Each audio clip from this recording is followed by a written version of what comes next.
भक्त को भगवान से मिलाने की जो क्रिया है उसी को भक्ति कहते हैं। अधिकांश लोग भक्ति करते हैं, हालांकि यद्यपि भक्ति करने का तरीका सबका अलग अलग है। अपने अर्जित ज्ञान के आधार पर लोग भक्ति करते हैं, लेकिन उद्देश्य वही है, ईश्वर की प्राप्ति हो जाए, ईश्वर का दर्शन हो जाए। क्योंकि शास्त्रों में लिखा हुआ है कि ईश्वर के प्राप्त होने से मोक्ष पद मिल जाता है। अगर आप कठोपनिषद को देखें उसमें बताया गया है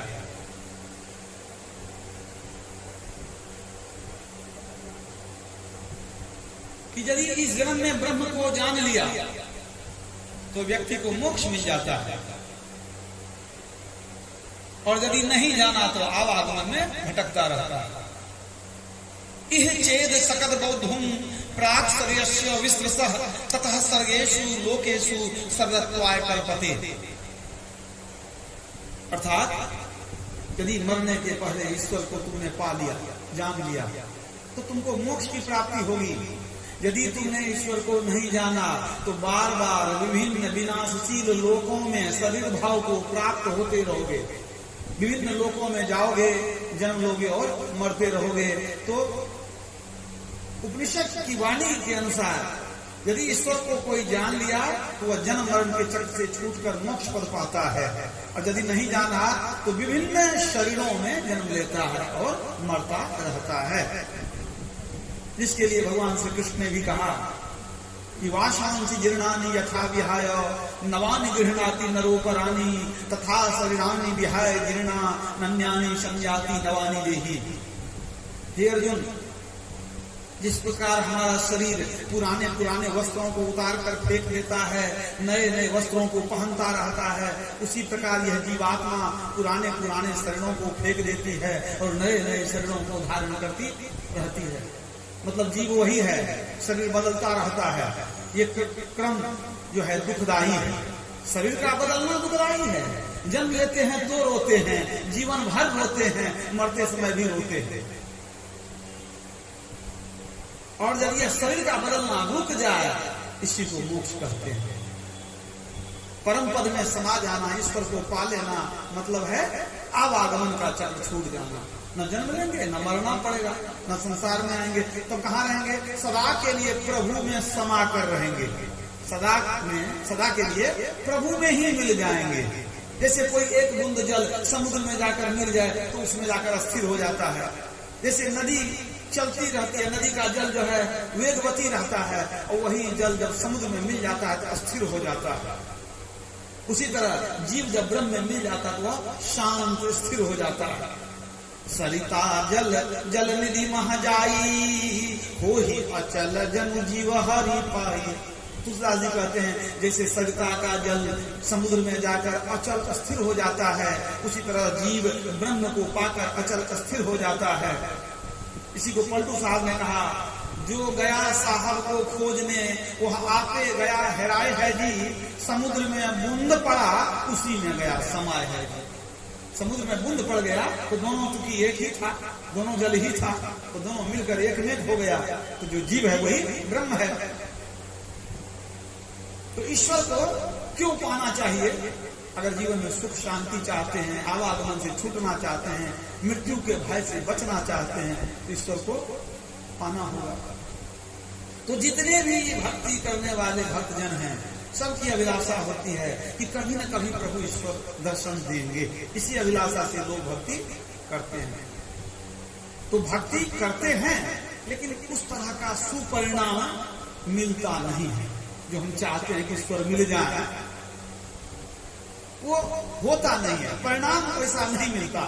कारण क्या है कि भक्ति तो सब करते हैं, लेकिन ईश्वर के करीब भी नहीं जा पाते हैं। कुछ कारण होगा, हमारे अंदर कुछ कमी होगी, हम उस कमी को सोचें, समझें, विचारें क्या कमी है कि ईश्वर हमको प्राप्त नहीं होते हैं। भक्ति तो बचपन से करते चले आ रहे हैं, अब इसको देखना होगा।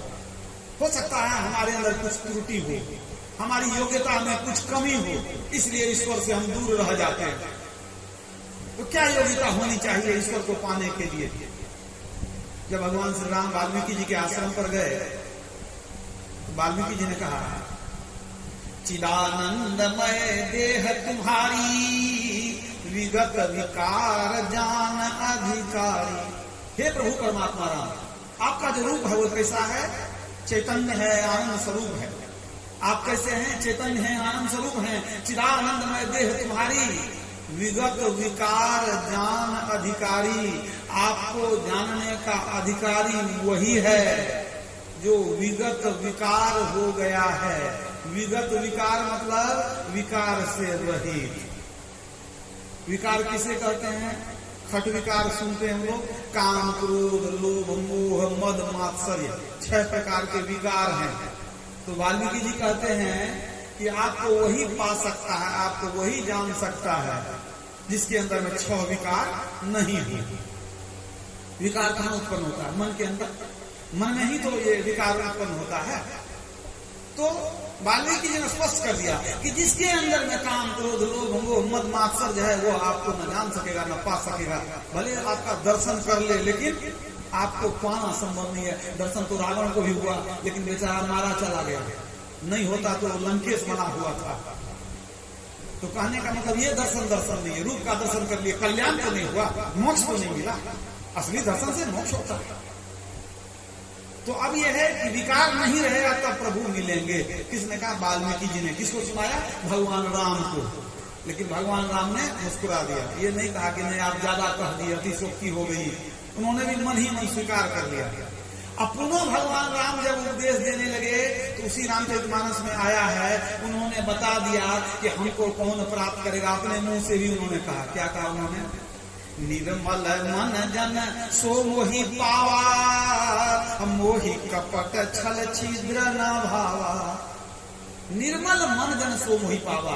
जिस जन का मन निर्मल हो गया है वही हमको पा सकता है। जिसके अंदर छल कपट है, विकार है, वह हमको प्यारा नहीं है। तो भगवान राम अपने से बता दिए कि कौन हमको प्राप्त करेगा, कौन हमको जानेगा। निर्मल मन जन, जिसका मन निर्मल हो गया है, मतलब जिसके अंदर विकार नहीं है, जिसके अंदर सदाचार है। तो दोनों बातों में समानता हुई। वाल्मीकि जी ने कहा जिसके हृदय में विकार नहीं रहेगा वो राम को जानेगा, पाएगा। और भगवान राम ने भी कहा कि जब मन पवित्र हो जाएगा तब हमको कोई पा सकता है। इसी आशय की बात कठोर उपनिषद में कही गई है। यमराज ने नचिकेता को उपदेश देते हुए कहा, ना विरतो दुश्चरितां ना शांतो ना समाहितः ना शांत मानसो वापी प्रज्ञानेन माप्नुयात्। अर्थात जो व्यक्ति पाप कर्मों को नहीं छोड़ा है, जिसका मन अशांत है, जिसकी इंद्रियां अशांत हैं, बहक रही हैं, वह आत्मज्ञान द्वारा परमात्मा को प्राप्त नहीं कर सकता है। सारी बातें क्या हुई? जिसकी इंद्रियां बहक रही है, जो पाप में लगा हुआ है, जिसका मन अशांत है, वह ईश्वर को पा नहीं सकता है। तो हम लोग तो जोर लगाते हैं, भक्ति करते हैं, लेकिन कमी कहाँ आ जाती है? हमारा मन पवित्र नहीं है, मन बहुत कलुषित है। अगर मन को हम साफ करते रहें, अब भक्ति भी करते रहें, तो प्रभु के नजदीक जाएंगे। अब हम अपनी कमी को समझ गए कि हमारा मन बड़ा अपवित्र है, मन में बहुत विकार भरा है, पाप भरा है, इंद्रियां पापों में लगी रहती हैं, इसलिए हम प्रभु के पास नहीं जा पाते हैं। तो अब प्रश्न उठता है कि मन को कैसे पवित्र करें? हमारा मन पवित्र होगा तो प्रभु हमको दर्शन देंगे, प्रभु मिलेंगे। तो मन को पवित्र करना है। आम धारणा है कि तीर्थों में स्नान करके, देव पूजन करके लोग पवित्र हो जाते हैं, ऐसा लोग मानते हैं। लेकिन जब शास्त्रों का अध्ययन आप करेंगे तो आप पाएंगे कि नदियों, पवित्र नदियों के जल में स्नान करने से, त्रिवेणी गंगा स्नान करने से मन पवित्र नहीं होता है। जावाल दर्शनोपनिषद में आया है, चित्तम अंतर्गतम दुष्टम तीर्थ स्नान नर्ण शुद्धयति शतसो अपि जलैर धोतम सुरा भांड निवासुचि। जिस प्रकार सैकड़ों बार जल से धोने पर भी मदिरा का पात्र पवित्र नहीं होता है, उसी प्रकार अंदर में बैठा हुआ दूषित चित्त तीर्थ के स्नान से पवित्र नहीं होता है।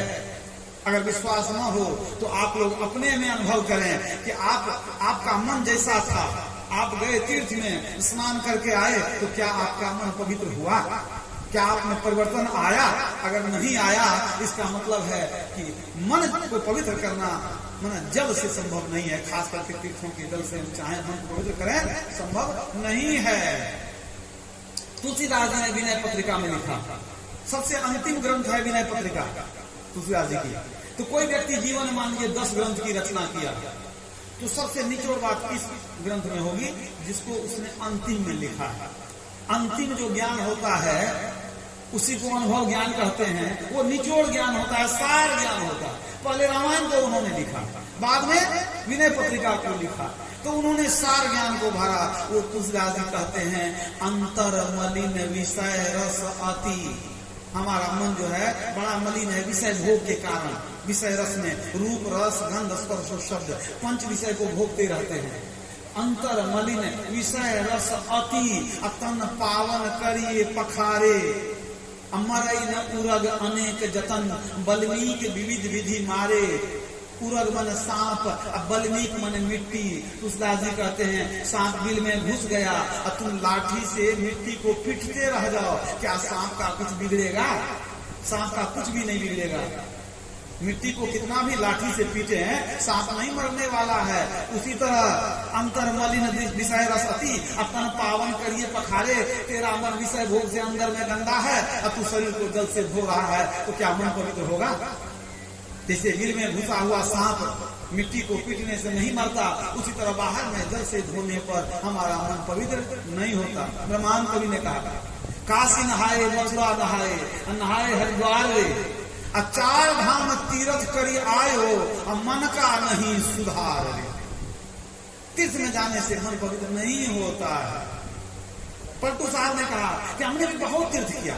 जो संत बनते हैं, ऐसा नहीं कि आप पूजा पाठ करते हैं, आप कहेंगे वे संत लोग तो पूजा पाठ नहीं करते हैं। वो अपने आरंभिक जीवन में सब कुछ करके देख चुके हैं, पूजा पाठ भी किए हैं, जब तब भी किए, सब कुछ करके उन्होंने देखा। तब अंत में उनको लगा कि मोक्ष का क्या साधन है, असली साधन को पकड़ के उन्होंने मुक्ति को पाया। हमारे गुरुदेव भी पूजा पाठ करते थे, पूजपाठ सभी करोगी महाराज सिंहेश्वर स्थान में जाकर के शिवलिंग की पूजा भी करते थे। आरंभिक जीवन में लोग करते हैं, मैं भी बचपन में करता था, जब तक ये ज्ञान नहीं मिला था तब वो करता था। तो वही बात है। तो पलटू साहब कहते हैं कि मैंने बहुत तीर्थ किया, 7 पुरी मैंने देखा, 4 धाम भी मैं घूम आया। उन्हीं की वाणी सुनिए, 7 पुरी हम देखिया, देखे 4 धाम, देखे 4 धाम, सबन में पत्थर पानी। पत्थर की मूर्ति है, जल है पवित्र जल पानी। देखे 4 धाम, सबन में पत्थर पानी, कर्मन के बस पड़ा मुक्ति की राह भुलानी। कर्मकांड में लगे रहे, मुक्ति का मार्ग आपको पता नहीं चला। कर्मन के बस पड़ा मुक्ति की राह भुलानी, चलत चलत पग थके। आज देखिए बोलबम जाते हैं, पैदल कितने लोग जाते हैं, है कि नहीं? वहां से आते हैं तो इलाज कराना पड़ जाता है, डाक बंद होता है, 24 घंटे में पहुंच जाते हैं देवघर। सोचिए कितना कष्ट उठाते हैं। तो वही पलटू साहब कहते हैं, चलत चलत पग थके, छीन भई अपनी काया। बीमार हो गए, छीन भई अपनी काया, काम क्रोध नहीं मिटा, बैठ कर खूब नहाया। ऊपर डाला धोए मैल दिल बीच समानी, पत्थर में गया भूल संत का मरण न जानी। पलटू नाहक पचिम हुए, नाहक जीवन बर्बाद कर लिए। पलटू नाहक पचिम हुए, संतन में है नाम, 7 पुरी हम देखिया, देखे 4 धाम। हमने सब देख लिया, बाहर में घूमने से मन पवित्र नहीं हुआ तो कैसे पवित्र होगा? नानक साहब ने यहां तक कह दिया कि लोग तीर्थ में जाते हैं कि कुछ पाप कम हो जाएगा, कुछ पाप भार उतर जाएगा, लेकिन कभी कभी उल्टा हो जाता है, कभी कुछ पाप ले करके आ जाते हैं। क्यों? आप जब नए नए जगह में जाएंगे, नए नए लोगों से मिलेंगे, आपकी इंद्रियां ज्यादा बहकेगी। इंद्रियों का भोग का साधन मिलता है वो ज्यादा बहकती हैं। आप घर में सब दिन चावल दाल रोटी खा लेते हैं, और जब 56 भोग मिल जाए, अगर लगा दिया जाए, कह दे कि खा लो, तो जरूर मन करेगा ये खाएं वो खाएं वो खाएं। इंद्रियां महकती है। और जहाँ देखने के लिए कुछ है नहीं तो देखेंगे क्या, और जहाँ बहुत कुछ है वहां तो चारों तरफ नजर घुमा के देखेंगे आप। तो जहाँ नजर जाएगी वहां मन जाएगा, जाएगा कि नहीं? तो वही बात होता है। तो नानक साहब कहते हैं कि मैंने भी अपना अनुभव कर लिया है, अपना अनुभव बताते हैं। तीर्थ गया मैं नानका, तीर्थ गया मैं नानका, चित चंचल मन चोर, गए थे पाप उतारने लाद लिए 10 और। सोच के गए थे कि कुछ पाप कम हो जाएगा, वहां मन भटक गया, इंद्रियां बहक गई, हम तो कुछ पाप बढ़ा के चले आए।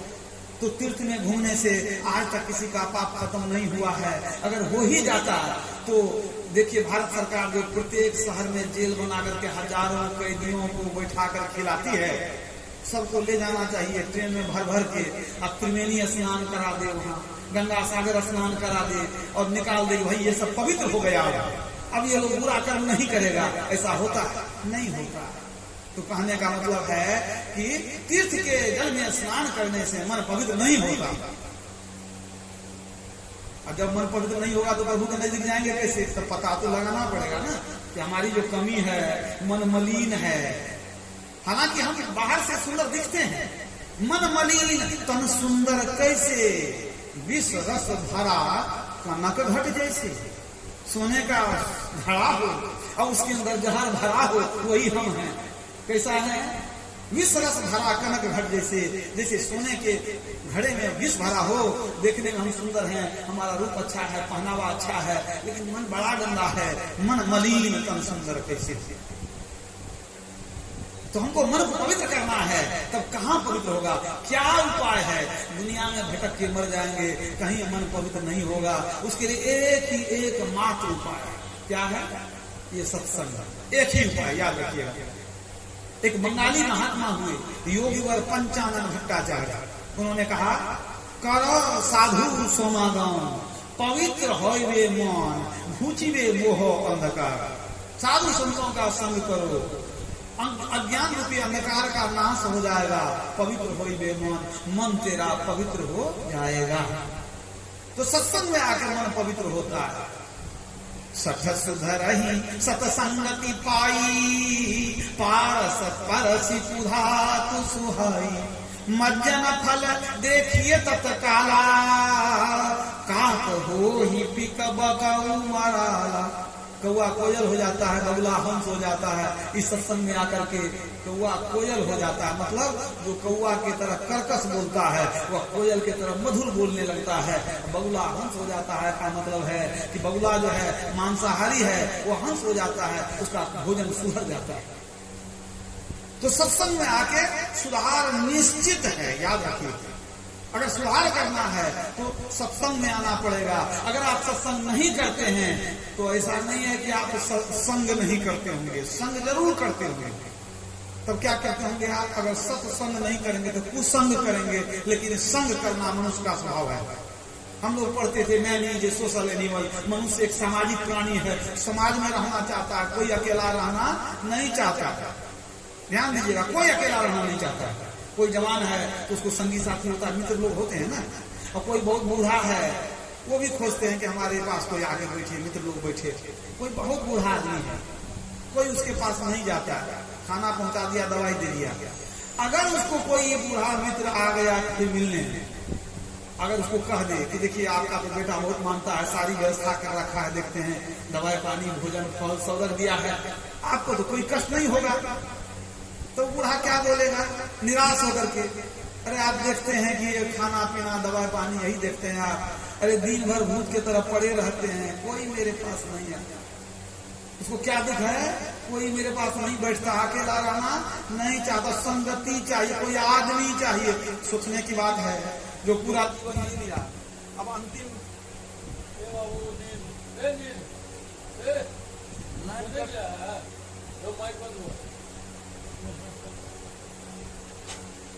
एक दर्जन रखा करो बैटरी, कितना जल्दी देखो लाइन खत्म हुआ, उसी से नहीं हुआ।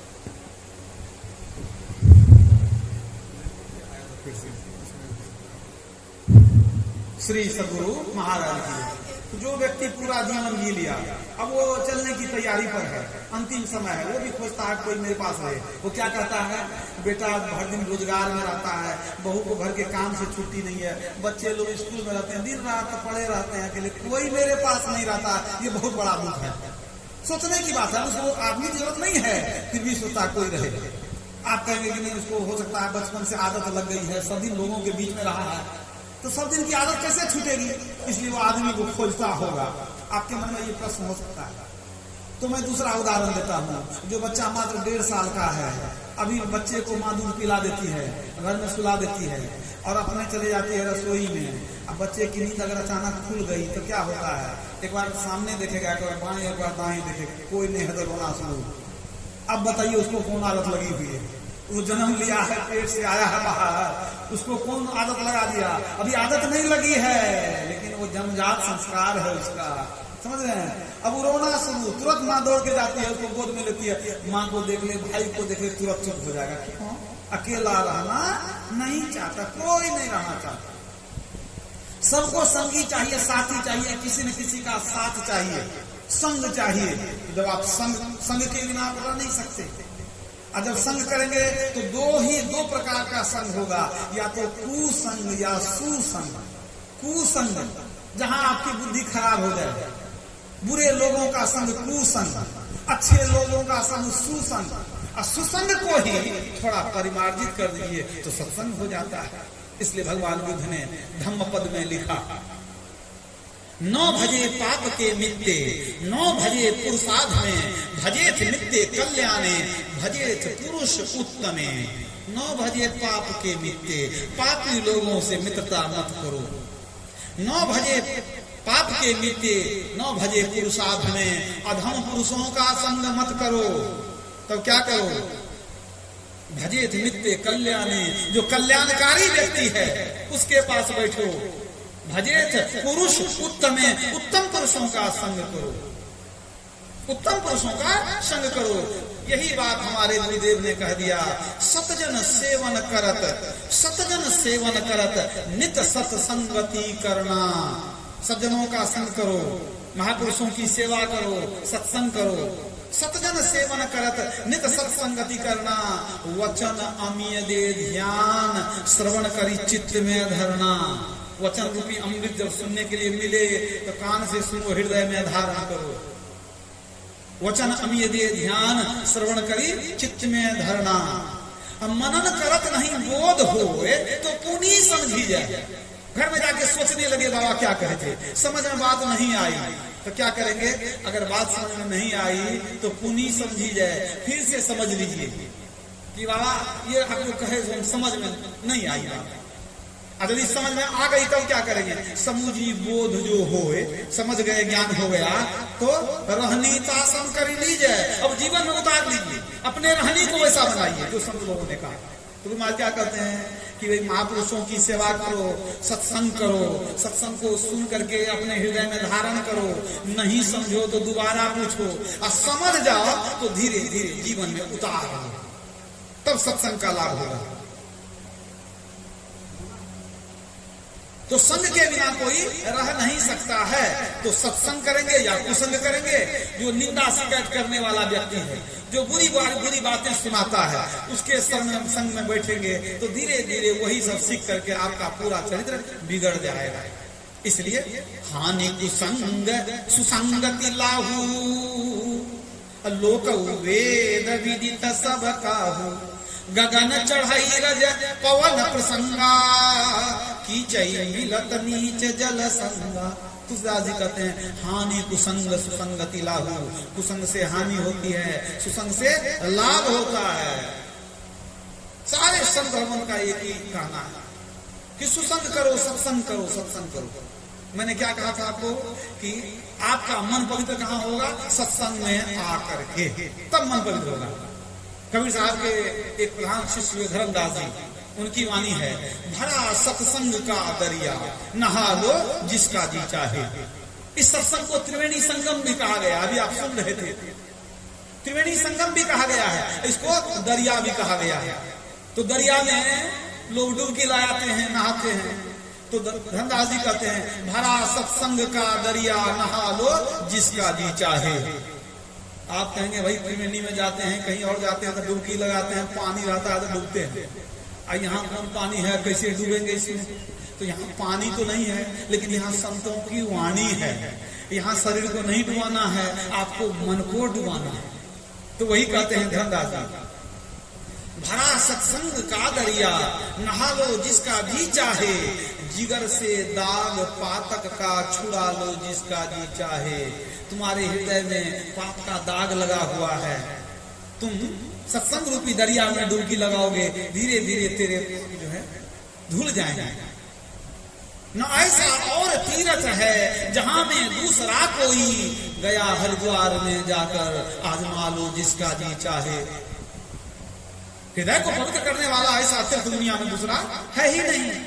हजारों रतन देश कीमत भरे आला से आला है। समुद्र में डुबकी लगाते हैं तो कभी मोती भी मिल सकती है, यहाँ इस सत्संग रूपी दरिया में डुबकी लगाएंगे, यहाँ भी अनमोल खजाना है। हजारों रतन बेश कीमत भरे आला से आला हैं, लगाकर ज्ञान का गोता निकालो जिसका जी चाहे। ज्ञान का गोता लगाएंगे, अंदर में अनेक अनमोल रत्न छिपे हुए हैं। ज्ञान, योग, वैराग्य, भक्ति, संयम, सदाचार, ये सारे रत्न कहाँ हैं? सत्संग रूपी दरिया में।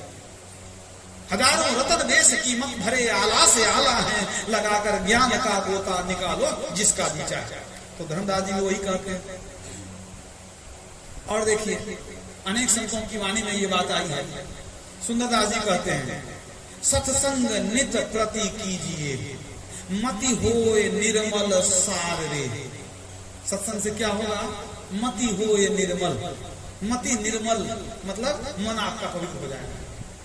सुंदरदास की बात, सत्संग नित प्रति कीजिए, मति होए निर्मल सार रे, रति प्राणपति सौ उपजे। रति माना अधिक प्रेम, किससे?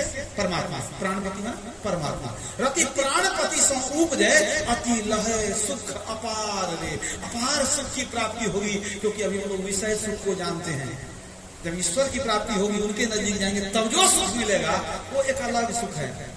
हम लोग विषयानंद जानते हैं, ब्रह्मानंद नहीं जानते हैं। ब्रह्म का जो आनंद है, इसी को पाने के लिए सुंदर शरीर मिला है। उसका जो आनंद है, वो आनंद कभी घटता नहीं, वो सिर्फ बढ़ता है। आनंदे आनंद बाड़ी प्रतिक्षण, दोषेंद्रिय था के शून्यते बंधन। बंगाली महात्मा कहते हैं कि ये जो अंदर का आनंद है, वो हमेशा बढ़ता ही चला जाता है। तो हमारा मन पवित्र कब होगा? जब सत्संग में आते रहेंगे। और ये जो मन है, ऐसा नहीं है कि इसी जन्म का ये मन है। ये मन जो है ये बहुत पुराना है। शरीर छूट जाता है, मन साथ में चलता है, याद रखिएगा। तो ये तो पुराने जमाने से हमारा मन चला रहा है, जीव के साथ मन भी चलता है। कितने जन्मों का संस्कार इस मन पर पड़ा हुआ है। मन बड़ा मैला है। तो सत्संग करते रहेंगे, करते रहेंगे, करते रहेंगे, तब धीरे धीरे मन की गंदगी जो है धीरे धीरे साफ होगी। तो ये समझ गए कि सत्संग की आवश्यकता क्या है। अगर प्रभु को पाना है तो आवश्यकता क्या है? मन पवित्र होना चाहिए। अब मन को पवित्र करना है तो दूसरा उपाय नहीं है, आपको सत्संग में आना ही पड़ेगा। अब हम लोग ये देखें कि आखिर सत्संग कहते किसको, क्या है सत्संग? साधु संतों के संग में जाकर के उनके उपदेश को सुनना, समझना, यही सत्संग है। सामान्य अर्थ यही है। साधु संतों के पास जाकर के ज्ञान अर्जित करना, यही सार बात है। साधु संत, अब दो शब्द आ गया, साधु संत। जो साधना करके पूर्णता प्राप्त कर लेते हैं, भक्ति पूर्ण हो जाती है, उनको संत कहते हैं। और जो अभी संत नहीं बने हैं, वो चल रहे हैं, अभी यात्रा पूरी नहीं हुई है, उनको क्या कहेंगे? साधु, महात्मा, त्यागी, वैरागी, अवधूत, फकीर, जोगी, जो भी कह सकते हैं आप। लेकिन अभी वो संत नहीं बने हैं। जिन्होंने साधना करके आत्म साक्षात्कार कर लिया, परम पद को पा लिया, जीवन मुक्ति की दशा में चले गए, वो संत होते हैं। और जो अभी चल रहे हैं वो साधु महात्मा होते हैं। तो साधु संत आप समझ गए। भगवान राम को भी कहना पड़ा कि अगर भक्ति करनी है तो पहले अपने को पवित्र करो। क्या कहते हैं? प्रथम भगति संतन कर संगा, दूसरी रति मम कथा प्रसंगा। सबसे पहली भक्ति यही है कि संतों के शरण में जाओ। पहली भक्ति राम का आदेश है। जो जो राम के भक्त हैं या जो राम को मानते हैं, इस बात को गांठ बांध लीजिए। मान लीजिए आप राम की पूजा करते हैं, ठीक है, लेकिन पूजा जो करते हैं भैया, बिना जाने बुझे आपको जो जानते हैं परिवार में अभी तक जो हो आया वही करते हैं। लेकिन अगर भगवान राम के उपदेश को ध्यान में रखे हैं तो आपकी भक्ति अभी शुरू नहीं हुई है। क्यों? प्रथम भगति संतन कर संगा, आप दूसरी रति मम कथा प्रसंगा। सत्संग में जाके उपदेश को सुनेंगे तो दूसरी भक्ति, गुरुपद पंकज सेवा तीसरी भक्ति, अमान गुरु की सेवा करनी तीसरी भक्ति, चौथी भक्ति मम गुणगण, हमारा गुणगान करो भगवान कहते हैं, स्तुति विनती करो ये चौथी भक्ति। मंत्र जाप मम दृढ़ विश्वासा, पंचम भजन सुवेद प्रकाशा, मंत्र का जप करना पांचवी भक्ति। आप जान रहे हैं भगवान राम ने शबरी को 9 प्रकार की भक्ति बतलाई। पहली भक्ति संतों के शरण में जाओ, दूसरी भक्ति उनके उपदेश को सुनो, तीसरी भक्ति गुरु की सेवा करो, चौथी भक्ति स्तुति विनती करो, हमारा गुणगान करो, पांचवी भक्ति क्या है? मंत्र का जप करो। अब 5 भक्ति मैंने बता दिया, लेकिन बाहरी पूजा पाठ नहीं है। समझ रहे हैं मतलब क्या है? भगवान का कहना है कि पहले तुमको भक्ति करने की इच्छा हो, सबसे पहले साधु महात्माओं के पास जाओ, थोड़ा पवित्र हो लो, और वो जो युक्ति बताएंगे तब भक्ति करो, उनके बताए अनुसार करो। इसलिए याद रखिए ये जो सत्संग है ये आरंभिक भक्ति है। सबसे पहले सत्संग करना चाहिए। सब कुछ ज्ञान मिलेगा आपको, ध्यान मिलेगा, सब कुछ मिलेगा सत्संग से ही। इसलिए संत मत में बताया जाता है कि सबसे पहले आप सत्संग में आइए, कुछ मत जानिए तो सत्संग में आइए। आज देखिए गृह प्रवेश का समय है, उत्तम समय है और सत्संग का आयोजन किया गया। कुछ लोगों के मन में होगा वही सत्संग की क्या आवश्यकता है, तो आप ये समझ गए कि हम सत्संग में आते हैं तो संत और साधु संतों के वाणियों को सुनते हैं, उनके दर्शन करते हैं, ठीक है। और लाभ क्या है? भगवान राम ने संत की बड़ी महिमा गाई। कारण क्या है? भगवान राम को आप संत से तुलना करके देखिए। अब देखिए मन में होगा भाई राम की पूजा कर लेते, संत की पूजा करने क्या जरूरत है? भगवान राम ने जब कहा प्रथम भगति संतन कर संगा, तो उनके मन में हुआ हम तो कह रहे हैं सबको कि भाई पहली भक्ति है संतों का संग। लेकिन लोग भ्रम में पड़ जाएंगे, कहीं लोग ये नहीं कह दें कभी रामायण में प्रिंट मिस्टेक हो गया, इस संतन कर संगा नहीं होगा, भगवंत कर संगा होगा। कहीं लोग के मन में भ्रम हो जाए और लोग हमारी बात को नहीं समझे, या मन में दुविधा हो जाए कि भगवान ऐसा क्यों कह सकते हैं, जरूर कहीं कुछ गड़बड़ है। तो कहते कहते आगे छठी भक्ति में जब भगवान गए तो मन में आया कि नहीं खुलासा कर देते हैं, कहीं भ्रम ना हो जाए लोग कि नहीं राम बड़े हैं, राम की ही भक्ति करेंगे, राम के संग में जाएंगे हम। यद्यपि आज राम नहीं है, राम का संग करेंगे कैसे? भगवान राम अगर कह देते प्रथम भक्ति हमरे संगा, तो कहाँ खोजते आज राम मिलते? आपको नहीं मिलते। क्योंकि क्यों नहीं मिलते? संभव हमें युग युग में अवतार लेते हैं। मान लीजिए कृष्ण भी आए तो आप समझ लीजिए जो राम है